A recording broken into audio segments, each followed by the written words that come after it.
Hey everyone, I hope you guys are having a spooky October so far, and if you're watching this after the fact, well, I guess you're late. This month I've decided to shift gears a little bit and put out some horror related content, so stay on the lookout for that. So today we have a quick process video on how I turned this cheap Ghostface costume into a little more of a screen accurate look. Now, I know there's some of you out there that can tell specific Scream costumes apart, and this won't be 100% accurate Robe, but I will be referencing a few pictures and kind of making it my own in a cheap and affordable way. So, first, we'll start off with the review of the standard costume from Spirit Halloween. This costume is bagged in a basic Ghostface packaging, I guess, which I find funny because though it's not screen accurate to the movie, you can find these costumes literally anywhere, just like in the movie, which I think is funny for some reason. Anyways, starting with the mask, we have your standard plastic Scream mask. Now, I know people had a negative connotation to this mask before, but I do really like the sculpt on it, and I do not have the eye to tell the brands apart, like I said before. But yeah, I think the sculpt on it is pretty good. And I was thinking about doing a Scream 6 rehaul on it with the cracks. So, let me know if you'd like to see that in a future video. You can comment down below. But next we have the robe. So the robe is made of thin material. It's one size fits all. And one thing I noticed when I put the robe on was that the sleeves are ridiculously oversized, and the bottom of the costume drapes way past my feet. So this may be a tripping hazard, I guess you could say, for those who aren't vertically gifted, as you know what I mean. But here's another look at the costume with the mask on, and again, you could see how oversized the costume actually is. Now, I know the costume should be a little baggy, like in the movie, but the sleeves do have a little bit of a tapered fit, kind of where the gloves connect. So one thing I've had for a few years now is actually this voice changer. Now, there's nothing special about it.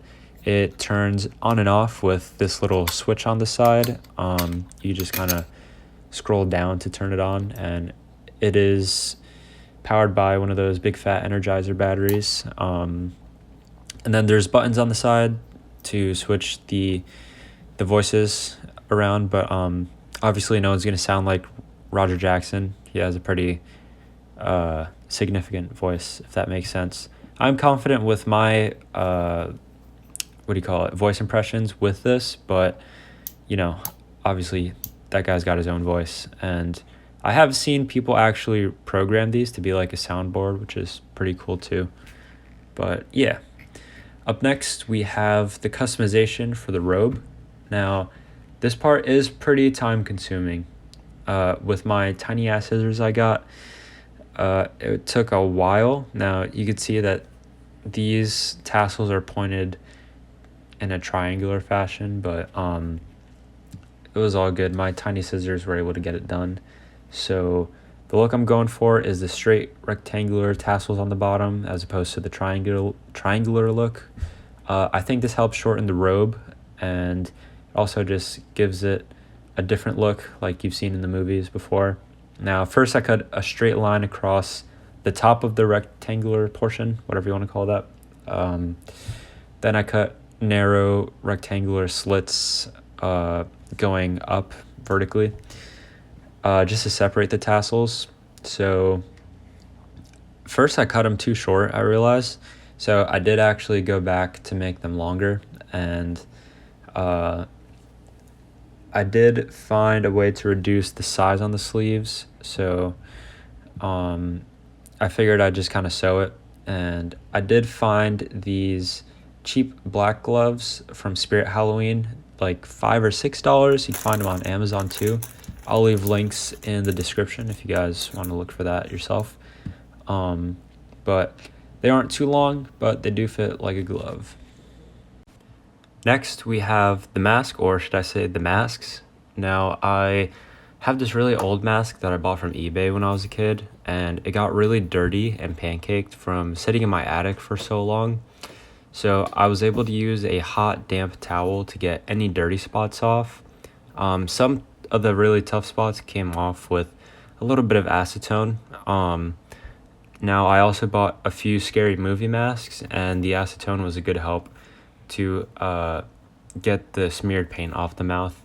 Now, in my process of trying to reheat my old mask to get the shape back, not only was that pointless for this cheap mask, but the glue attached to the mesh in the eyes melted and it actually fell out. So I realized I could recycle the mesh to make one of my newer masks' eyes a little darker. Now, speaking of new masks, here goes the 25th anniversary mask that I got from Amazon. Now, I know these came out like last year or the year before, but I'm just now getting my hands on it. So I absolutely love everything about this mask. In my opinion, it has the perfect sculpt to it. I think the shroud is a really nice addition to it because it resembles the shape of a full hood, and you could use it as like a display or a bus or whatever you'd really like. Now, this mask has a different level of screen accuracy thanks to the fact that this is the exact mold used in the past two movies, I believe, if I'm not mistaken. But I do like when companies do that. For example, like the 2018 Halloween mask was sold as Trick or Treat Studio masks, but it makes it feel more authentic. Not saying the mask was made for the movie. I actually have no idea if it was. I have no idea, but I still think it's a cool touch. So for the costume, I was able to get the sleeves sewn so they aren't super baggy, and it's kind of hard to tell, but it makes a little bit of a difference. I was able to get the gloves sewn on one side to make the hands accessible since I'd be wearing this at a Halloween party, and I didn't really have the time to make the arm tassels reshaped, but if you want to take that extra step, you can do that at your own will. But moving on to the sparkle effect, I went to my local hardware store and picked up this bronze metallic spray paint. Now, this idea was taken from Tony Monclava's tutorial, which I will recommend watching if you're going to do a project like this. That being said, I took the costume outside and sprayed the robe to get that nice faint sparkly shine that the costume has in the movies. Definitely be sure to stretch out the costume so there's no wrinkles and it's flat.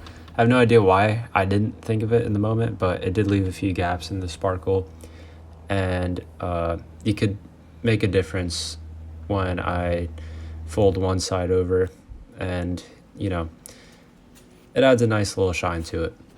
Now, my can did decide to leak a little bit while I was spraying, so I got a couple blotches of extra sparkle on some random parts. As you can see, like right here, there's some little spots. What I ended up doing was taking some acetone or nail polish remover, and I just kind of wiped the spots off, and it comes out pretty easy.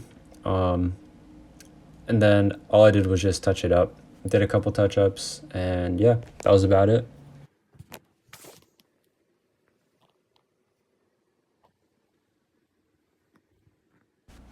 So after a few coats of touch-ups, probably around 2 or 3, here's the final result of the robe. Now, I do think the sparkle effect is really what makes the custom robe stand out, and I'm really happy with how it came out, especially since I've never done a project like this before. But here's a couple last looks at this costume with the 25th anniversary mask and the stock cheaper plastic mask on, and I'm really happy with how it came out. So that being said, I hope you guys have a spooky Halloween, and stay tuned for my replica Chucky series, which is coming out really soon. And yeah, that's about it. I'll see you guys in the next one.